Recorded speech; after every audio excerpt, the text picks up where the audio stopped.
মই হেকো পুলিচত গৰম চাহ ভাত আপোনাৰ কিবা গৰম কৰিব লাগে যদি খোলাকে কওক সাধাৰণতে বেলেগৰ নাখাওঁ খোৱা গৰম গৰম চট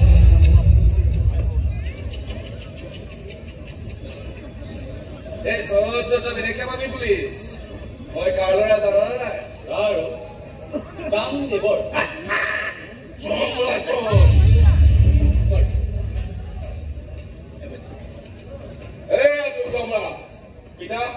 চাকৰি ঠাই দিয়া নিজৰ কষ্ট আৰু সাধনাৰ বলত মই ভাৰত মাতৃ এতিয়া এজন একান্ত সেৱক MLA বুলি ক'ব পাৰি বেবীটো মোৰ তাৰ ভাত খোৱাৰ সময় হৈছে নিব আহিছে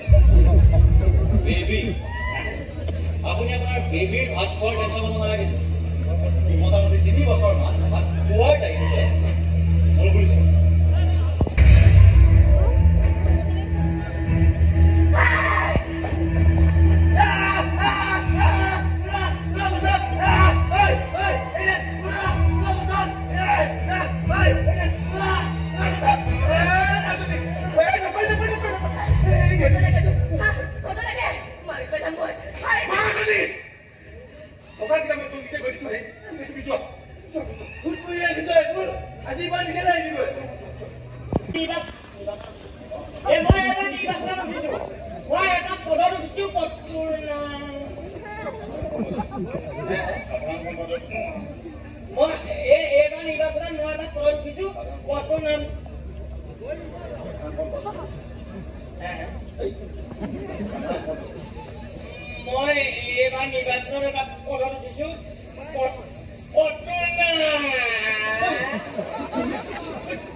নমস্কাৰ